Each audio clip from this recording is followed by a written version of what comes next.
Alhamdulillah, cerita Malaysia ialah cerita kejayaan.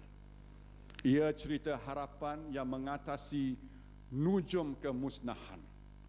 Namun kejayaan ini tidak mungkin tercipta tanpa gebar keselamatan serta kestabilan yang dihasilkan oleh Angkatan Tentera Malaysia, Polis Diraja Malaysia dan lain-lain agensi keselamatan negara.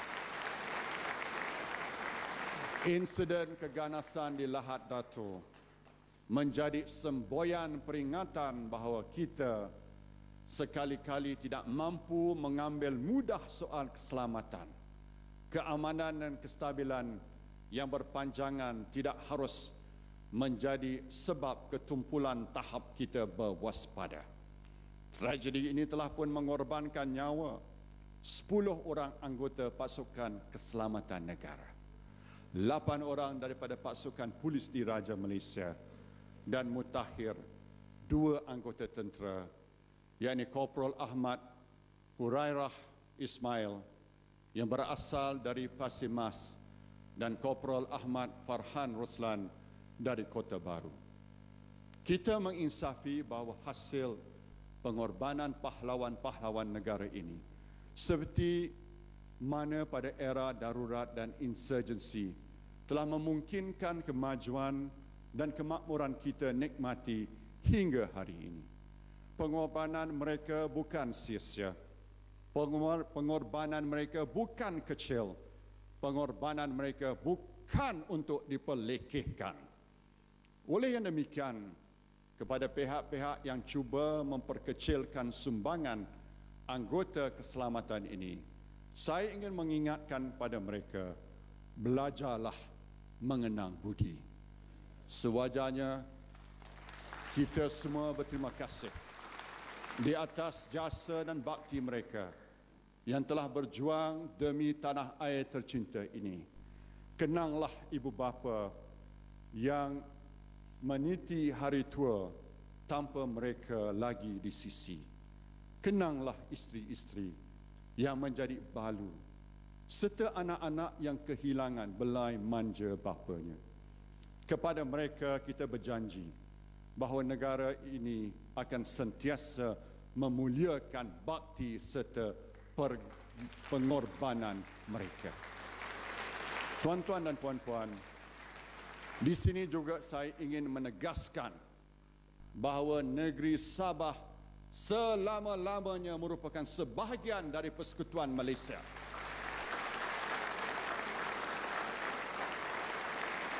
Rakyat Sabah ialah warga negara Malaysia. Untuk itu, kita akan tetap mempertahankan kemerdekaan, kedaulatan serta keutuhan wilayah Malaysia daripada sebarang pencerobohan. Kita tidak akan membenarkan barang seinci pun bumi Malaysia dirampas oleh sesiapa. Inilah komitmen kerajaan yang ada hari ini. Rakyat Malaysia yang dikasihi, mencapai status negara maju berpendapatan tinggi adalah matlamat kita. Apa yang mustahak, kita mahu menjadi sebuah negara maju berpendapatan tinggi dengan acuan kita sendiri, di mana kebahagiaan individu, keluarga dan masyarakat menjadi asas utama, bukan semata-mata angka tunjuk ekonomi.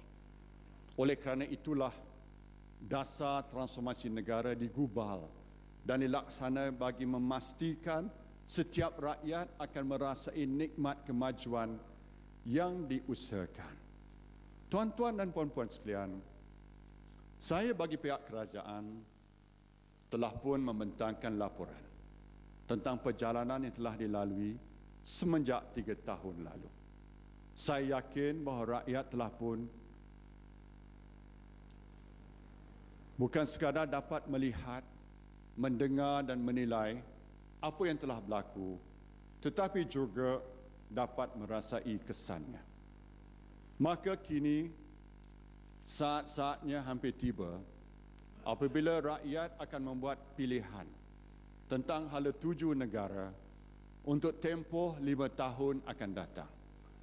Pilihan ini ialah tentang kebolehpercayaan, tentang harapan, tentang masa depan, tentang kelangsungan cerita kejayaan Malaysia dan tentang janji ditepati. Dari itu, rakyat Malaysia perlu memilih antara kerajaan hari ini yang telah membuktikan bahawa ianya sebuah kerajaan yang boleh dipercayai, kerajaan yang mendokong harapan, kerajaan yang berusaha gigih mencipta masa depan yang jauh lebih baik untuk anak-anak Malaysia.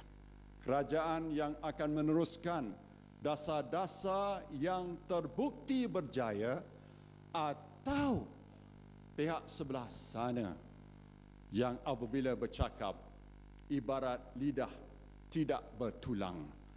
Apabila diberi amanah pula, mereka mengambil mudah. Kita juga bukan seperti mereka. Apabila musim pilihan raya menerbitkan manifesto, tetapi setelah menjadi kerajaan, janji-janji itu dimungkiri.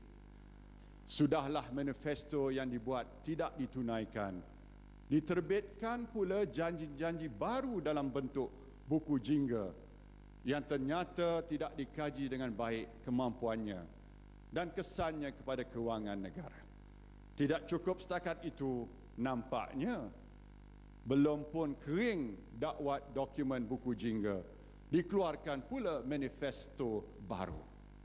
Pucuk pangkalnya, jika janji lama dimungkiri, janji baru yang dibuat hampir mustahil untuk ditunaikan. Maka bolehkah rakyat berpegang kepada janji-janji baru mereka? Adakah sebenarnya mereka boleh dipercayai? Mampukah kita mempertaruhkan harapan masa depan anak cucu kita kepada mereka? Walhal dengan rekod yang buruk, adakah kita yakin mereka mampu mencipta masa depan yang lebih baik? Oleh yang demikian, pilihlah kerajaan yang transformatif. Janganlah pilih kerajaan yang memusnah.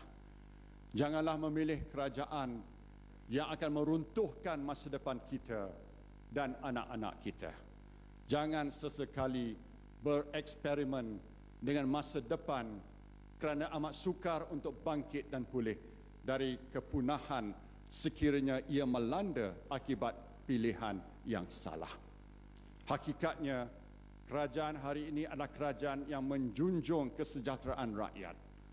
Salah satu contoh terbaik iltizam ini ialah bantuan rakyat satu Malaysia, BRIM 1.0 dan 2.0 yang kerajaan berikan telah sampai secara langsung ke tangan rakyat.